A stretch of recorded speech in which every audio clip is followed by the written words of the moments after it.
तो आ गया है क्लास 10 का हिंदी का धुआंधार बहुविकल्पीय प्रश्न हिंदी गद्य के, जो आने वाले पेपर 2026 में पक्का है कि 2 से 3 नंबर दिखेगा।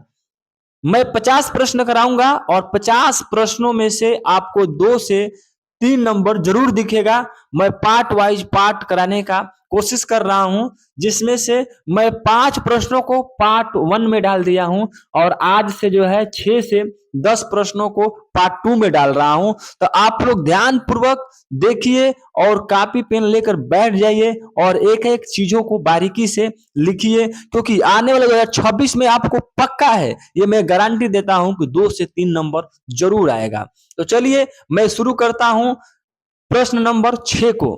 निम्न में से कौन अष्टछाप का कवि है?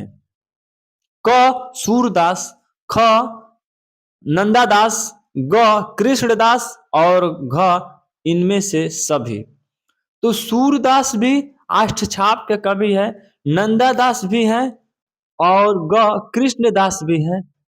तो ये सभी मिलाकर इनमें से घ सही है आपका, इनमें से सभी, क्योंकि सूरदास जी, नंदादास जी और कृष्णदास जी अष्टछाप के कवि हैं।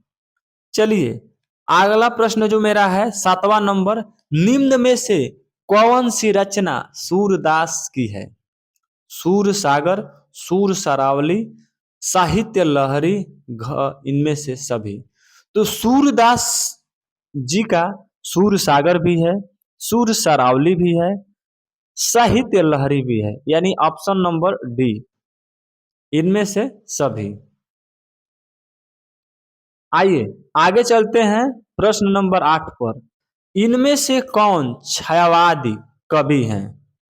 क जयशंकर प्रसाद, ख महादेवी वर्मा, ग सूर्यकांत त्रिपाठी निराला और घ उपरायुक्त सभी।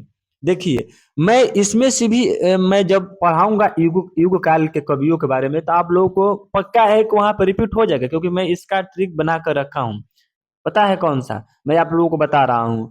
सुजल सुमन चल हरि के छाँव में, सुजल सुमन चल हरि के छाँव में, सुजल सुजल सुजल। देखिएगा जब आप लोगों को पढ़ाऊंगा मैं सुजल, तो ज से आ जाएगा आपका जयशंकर प्रसाद, ज से जय शंकर प्रसाद, जयशंकर प्रसाद हो जाएगा, और ल से लक्ष्मी लक्ष्मी नारायण हो जाएगा।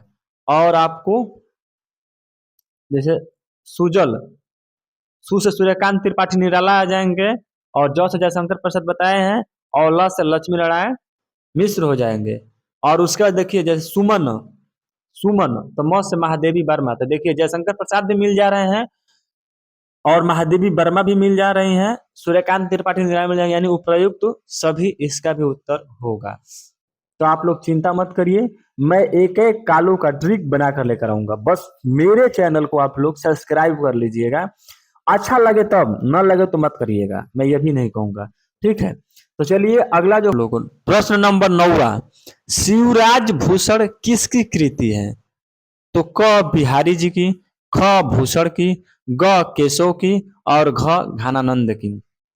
आइए समझते हैं सबसे पहले भूषण जी के बारे में।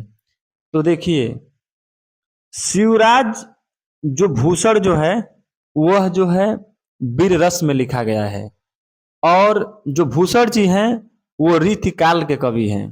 अगर आप लोगों से पूछे कि रीतिकाल में एक ऐसा कवि का नाम बताइए जिन्होंने वीर रस में रचना की हो, तो वो है भूषण जी। कौन है? भूषण जी। तो ऑप्शन नंबर ख, यानी शिवराज भूषण किसकी कृति है? तो ख भूषण जी की। आइए प्रश्न नंबर 10वां, उर्वशी के रचनाकार का नाम लिखिए। क रामधारी सिंह दिनकर, ख डॉक्टर धर्मवीर भारती, ग भवानी प्रसाद मिश्र और घ अज्ञेय। तो आप लोगों को बताता हूं कि उर्वशी के रचनाकार 2 लोग हैं, उनमें से एक का तो नाम नहीं दिया गया है, लेकिन एक का नाम है, जिनका नाम है रामधारी सिंह दिनकर। रामधारी सिंह दिनकर, और दूसरा जिनका नाम है वो है जयशंकर प्रसाद। जय शंकर प्रसाद। यदि उर्वशी के रचनाकार पूछे तो उसमें दो लोग हैं, पहला रामधारी सिंह दिनकर है, दूसरा जयशंकर प्रसाद है। यदि रामधारी सिंह दिनकर ना दिखे तो जयशंकर प्रसाद यदि ऑप्शन में हो तो उस पर ट्रिक आप लोग लगा दीजिएगा। तो उम्मीद करते हैं कि यह पांचों जो प्रश्न है आप लोगों को समझ में आया होगा। तो चलिए मैं पार्ट 3 लेकर आऊंगा जिसमें 10 से 15 क्वेश्चन कराऊंगा। धन्यवाद।